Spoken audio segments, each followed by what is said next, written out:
Good morning, everybody. Welcome to this week's episode of The County Seat.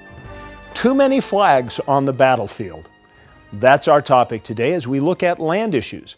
New regulations and court cases have changed the landscape of land use in Utah. Our first story deals with a lawsuit 10 years in the making in Kane County. It's a lawsuit that was initiated by a third party between two parties embroiled in a conflict over ownership of the roads. Sounds confusing, but it is a compelling story, and the outcome you'll find to be very interesting. Here with the story is Terry Wood. According to the dictionary, the definition of a road is a way for traveling between two distant places, especially by automobile, horseback, etc. Pretty simple, huh? However, if that road crosses federal land, the legal definition of a road is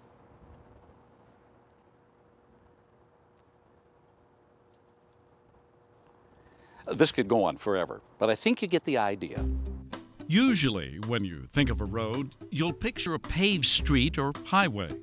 These type of roadways are categorized as Class B roads, those that are either paved or improved in some way. These even include dirt roads in rural areas that are regularly graded.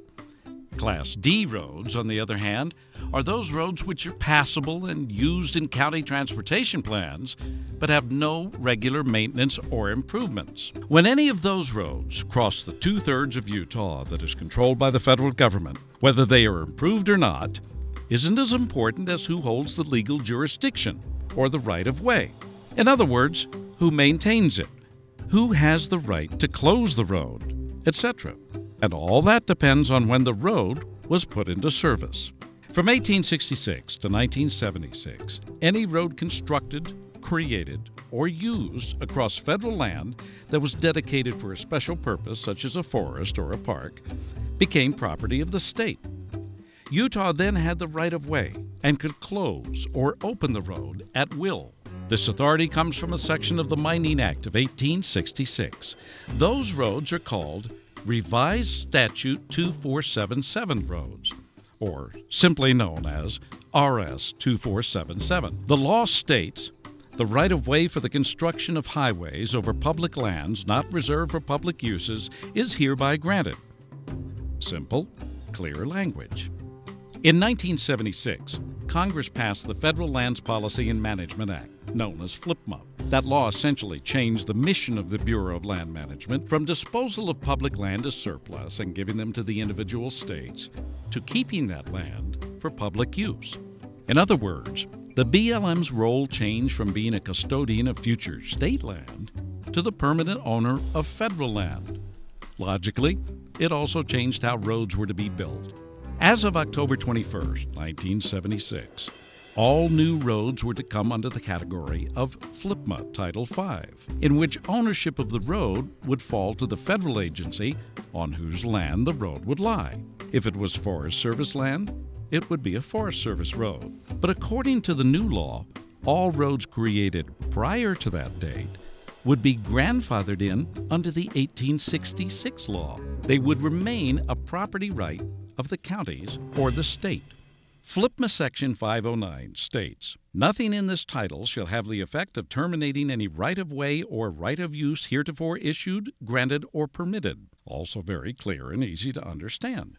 However, several written policies by the Department of Interior, along with a number of lawsuits filed by different environmental groups, have halted RS 2477 claims. Those policies and lawsuits maintain the roads should belong to the federal government, not local counties. Many of those counties, of course, hold the opposite view and claim their rights under the revised statute. Now, in some areas of the state, the counties and the federal agencies actually see eye to eye on the roads. And in these cases, converting to Title V works just fine. We've been collaborating and working very closely with the BLM. And so we really do not have here in UNT County controversy with our roads.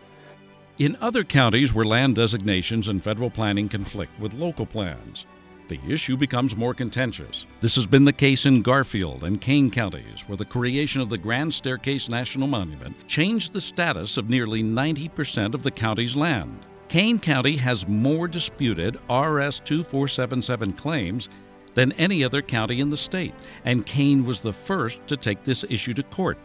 But the journey for the county to keep control of the road under RS 2477 has had more pitfalls and obstacles than the roughest Class D four-wheel drive road.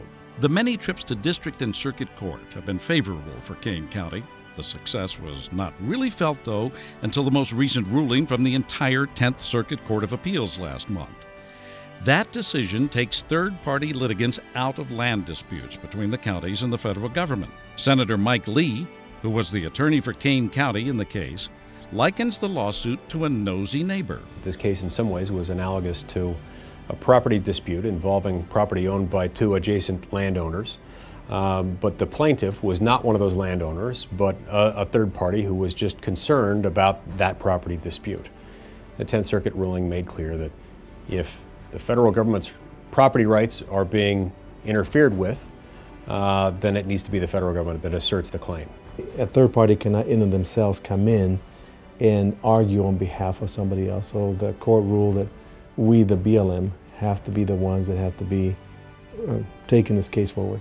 In removing both Judge Campbell's injunction against Kane County regarding signs on closed roads and restricted roads, it rolls the clock back to the point in time that Kane County was installing county road signs on our roads, both open and closed by federal planning. Where Kane County goes from this point is unclear, but county leaders who have been close to the RS 2477 issue have some advice. If the counties haven't had an active GIS program where you've gone out, where you've had the opportunity to go out, identify those roads, that you've got them on the maps, made them part of your transportation maps through resolution, through ordinance, you know, it may be that a lot of those roads it may be too late in many areas. So it's extremely important to be very active. Another thing I think is very important is if you think it's your road, you better act like it. Because if you don't think it is, nobody else is going to think it is either. This is a complex issue, and the court decision still leaves as many options on where to go from here as there are words in the government's definition of a road. For the county seat, I'm Terry Wood. Terry tells me that since this case was settled in the 10th Circuit Court, that there have been a lot of opinions and speculations about how much impact it has.